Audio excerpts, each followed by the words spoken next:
Good Sunday morning, everyone. Taking a live look out over downtown Denver. That beautiful moment in the morning when the sun is starting to come up, but our city is still glowing. Thank you so much for joining us. Anusha here along with Greg. Yesterday was picture perfect. Yeah, that was gorgeous. I know. We had high temperatures in the middle 50s, plenty of sunshine. Were you able to get outside? Oh, yeah. Yeah, I spent as much time as I could out there. You brought the kid outside, too? Oh, playgrounds and walks. Tire him out, yeah. Oh, yeah. I was like, go, run, be free.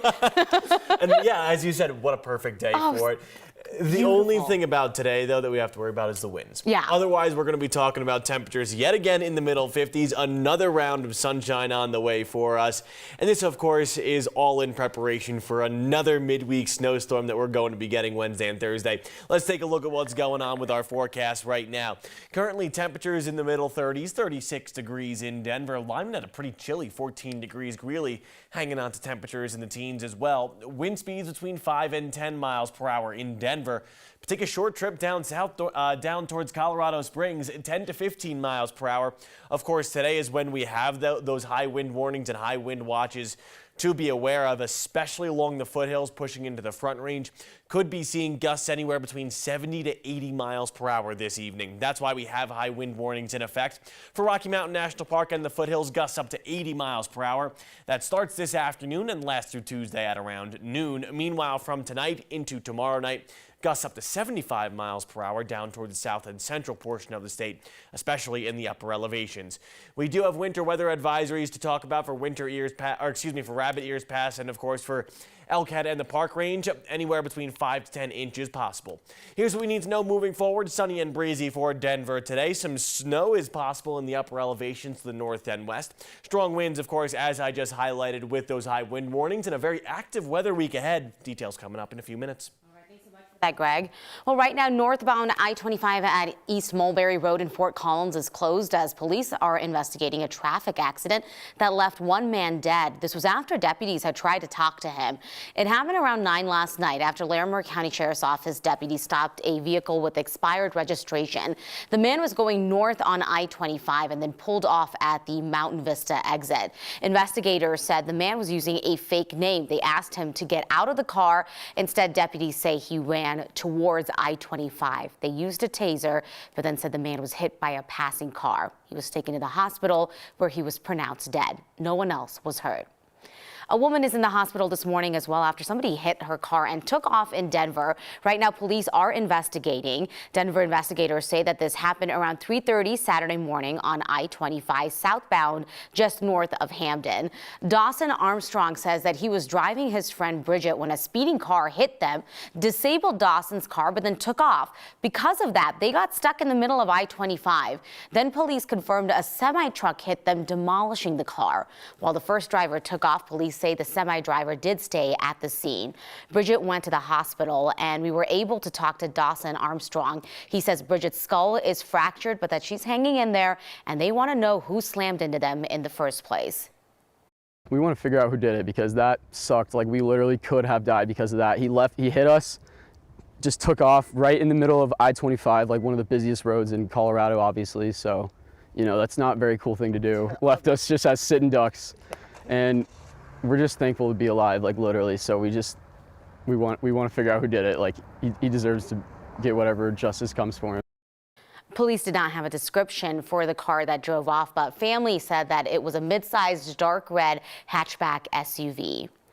The death of a young Marine from Colorado is now under investigation. The Naval Criminal Investigative Services is looking into the death of 19-year-old Private First Class Christopher Hutchings. He's from Chaffee County. A spokesperson for the U.S. Marine Corps says that he was found dead earlier this month in his barracks at Camp Pendleton in Southern California. The community in Buena Vista is honoring Hutchings this week with a procession.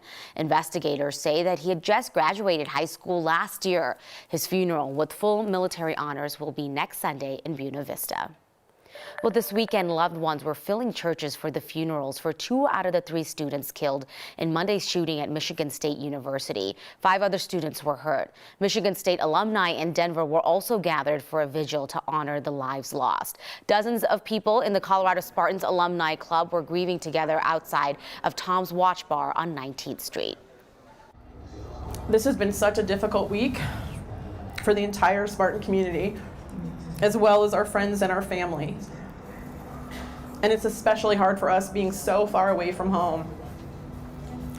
I'm so grateful to see so many of us gathered, and I can't tell you how appreciative I am to have you Spartans here to share in my grief, something that I know you all are feeling in your own personal ways this week.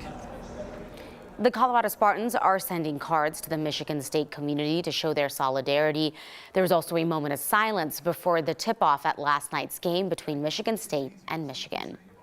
The Denver Sheriff's Department says that one of their deputies has been arrested by Broomfield police. Christopher Perez is accused of second-degree assault and domestic violence. He's been placed on investigatory leave and has been with the department since 2016. A civil rights group wants a new state law after a black couple in El Paso County say they've been targeted with racist attacks. People were rallying at the state capitol for Courtney and Nicole Mallery. The NAACP is calling for the passage of the CAREN Act, which would make racially motivated 911 calls illegal. Here's Jeremy Jojola. Ladies and gentlemen, what we want is justice. And when do we want it?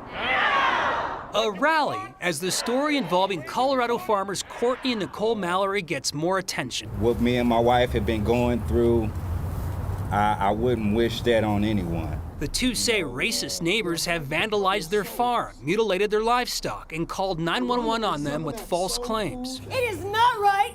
El Paso County, let the Mallerys down. The Mallerys have been arrested on felony stalking charges themselves. The El Paso County Sheriff's Office refutes any wrongdoing and calls the case a property dispute. I'm confident our actions and responses to the calls and complaints in the Yoder community have been objective and based on facts and law. It's ironic that we're standing here for farmers today. The local NAACP and other groups are now calling for Colorado to pass a CAREN Act. It stands for Caution Against Racially Exploitative Non-Emergencies. It works to criminalize racially motivated emergency calls. It's also a play on the name Karen, now considered an insult mentioned in headlines across the country. The bill would make it illegal for people with racial bias to call 911 on people of color. In no way should one crazy white woman be able to weaponize an entire county and an entire police force against two black people in Colorado. In San Francisco, the city was among the first governments to pass its own CAREN Act in 2020. We need to pass the CAREN Act in the state of Colorado. I am personally going to be leading the charge for that legislation with our legislators and whoever else is behind me. The NAACP says it's already in contact with at least two lawmakers who are considering sponsoring the bill this legislative session. As for the Mallerys, their story continues to gain attention online, and people have donated $200,000 to their cause. Their attorney says the El Paso County Sheriff's Office has only released a fraction of the evidence. At 7:20 over on Channel 9, we're going to be hearing a lot more about the case from our legal analyst, Whitney Trailer. In just a couple of minutes, on the other side of this break, there are 10 couples in Denver who took on the challenge to test Mother Nature's might and get married outdoors in the middle of February.